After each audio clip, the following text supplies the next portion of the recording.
سلام، وقتتون بخیر. من جوادم و اینجا قراره با هم یکم از HSE حرف بزنیم.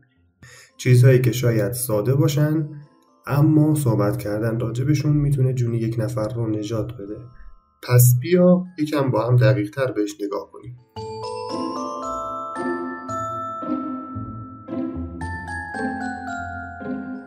امروز میخوایم از تکنیک بوتای حرف بزنیم. تکنیکی که برای تحلیل ریسک از اون کمک میگیریم. مدل بوتای یک روش بصری برای تحلیل و مدیریت ریسکه که رابطه بین علل، پیامدها و موانع کنترلی رو در قالب یک نمودار پروانه‌ای به ما نمایش میده و این نمایش دادن ساده و زیبا کار رو برای همه قابل درک میکنه.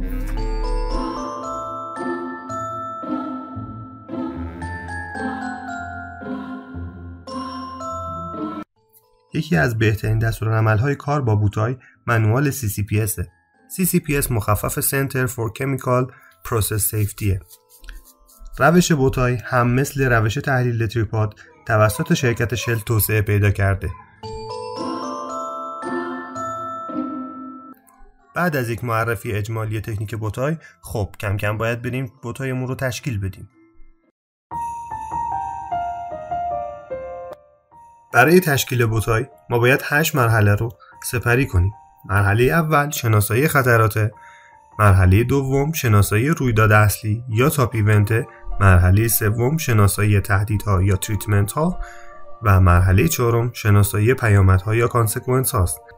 بعد از اون باید شناسایی موانع تهدید رو انجام بدیم و شناسایی اقدامات بازیابی و سپس شناسایی عوامل تشدید و شناسایی کنترل های تشدید. کم کم بریم تا متوجه بشیم که منظورمون از این اصطلاحات چیه. ابتدا باید خطر رو شناسایی کنیم و برای اون خطر باید یک رویداد اصلی یا تاپ ایونت بنویسیم و بعد از اون میریم سراغ چیدمان تریت ها یا تهدیدها. بین تهدیدها تا تاپ ایونت یا رویداد اصلی بریرها یا موانع دفاعی خودمون رو که برای پیشگیری از رسیدن به تاپ ایونت هستند رو مرتب و ارنج میکنیم.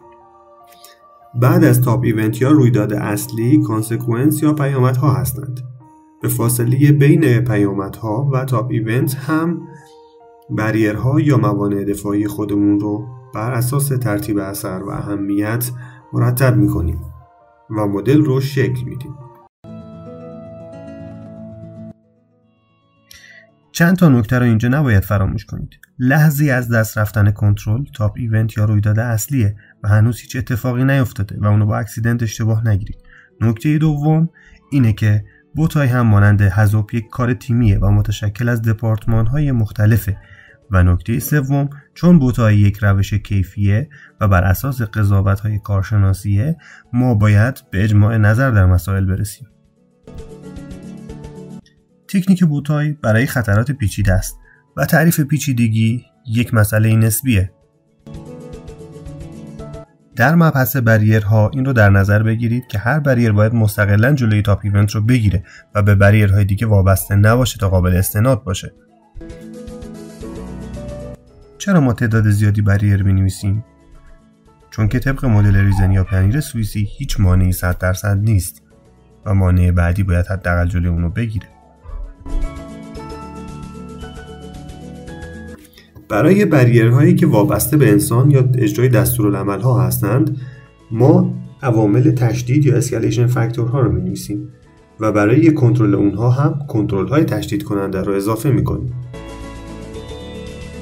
در دسته‌بندی بریرها هم 4 دستن: بریرهای از دست رفته یا میس بریر، بریرهای عمل نکرده یا فیل بریر، بریرهای ناکافی و نامناسب یا inadequate بریر و بریرهای غیر مؤثر یا ineffective بریرها هستند.